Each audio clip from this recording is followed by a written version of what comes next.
আমি তার বিরুদ্ধে মামলা করব, খুব দ্রুতই মামলা করব এবং আইনের মধ্য দিয়েই ইনশাল্লাহ এটার ফয়সালা হবে বলে আমি আশা করতেছি।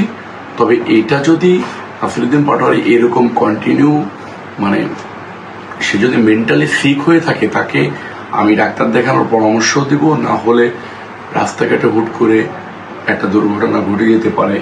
মানুষ আমাকে নিয়ে না, শুধু সে বিভিন্ন লোককে নিয়ে কথাবার্তা বলে তো মানুষ তো একটা পর্যায়ে টলারেটের বাইরে চলে যাবে।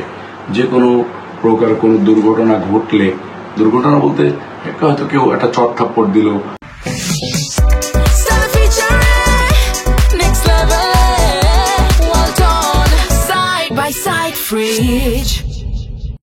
পাগল ভেবে রাস্তায় বেঁধে রাখলো, গাছের সাথে বেঁধে রাখলো, এটা রাজনীতিবিদদের জন্য এটা একটা অপমানজনক ব্যাপার হবে।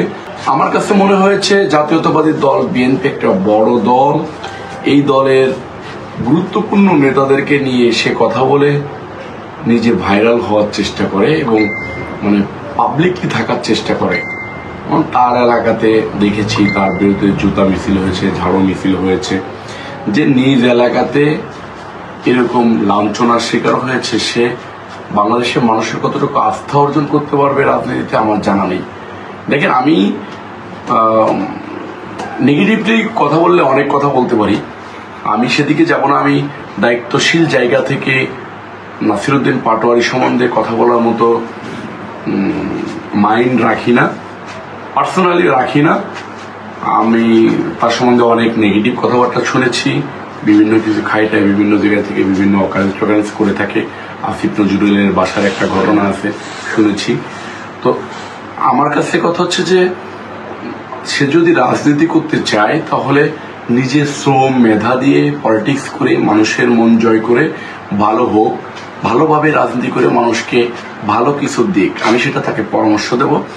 বাট মানুষের কে কটু কথা বলে মিথ্যা প্রোপাগান্ডা ছড়িয়ে নিজেকে ভাইরাল করার টেন্ডেন্সি থেকে নাসিরউদ্দিন পাটোয়ারিকে বের হয়ে আসার আহ্বান জানাবো। আমি নাসিরউদ্দিন পাটোয়ারি যে মিথ্যা তথ্য, বিভ্রান্তিকর তথ্য বক্তৃতায় বলেছে এবং সেটা বিভিন্ন গণমাধ্যমে প্রচার হয়েছে, আমি সেটাতে অত্যন্ত ব্যথিত হয়েছি। এই কারণেই ব্যথিত হয়েছি যে মিথ্যা প্রোপাগান্ডা ছড়িয়ে একটা রাজনৈতিক দলের কর্মী কিভাবে নিজেকে এস্টাবলিশ করতে চাই, এই ব্যাড টেন্ডেন্সি থেকে আমাদেরকে রাজনীতিবিদদেরকে বের হয়ে আসতে হবে, না হলে সমাজ আমাদের কাছ থেকে কি শিখবে। আমি তার বিরুদ্ধে মামলা করব, খুব দ্রুতই মামলা করব এবং আইনের মধ্য দিয়েই ইনশাল্লাহ এটার ফয়সালা হবে বলে আমি আশা করতেছি। তবে এটা যদি নাসিরউদ্দিন পাটোয়ারি এরকম কন্টিনিউ সে যদি মেন্টালি সিক হয়ে থাকে, তাকে আমি ডাক্তার দেখানোর পরামর্শ দিব, না হলে রাস্তাঘাটে হুট করে একটা দুর্ঘটনা ঘটে যেতে পারে। মানুষ আমাকে নিয়ে না, শুধু সে বিভিন্ন লোককে নিয়ে কথাবার্তা বলে তো মানুষ তো একটা পর্যায়ে টলারেটের বাইরে চলে যাবে। যে কোনো প্রকার কোনো দুর্ঘটনা ঘটলে, দুর্ঘটনা বলতে হয়তো কেউ একটা চট থাপ্পড় দিল বা পাগল ভেবে রাস্তায় বেঁধে রাখলো, গাছের সাথে বেঁধে রাখলো, এটা রাজনীতিবিদদের জন্য এটা একটা অপমানজনক ব্যাপার হবে।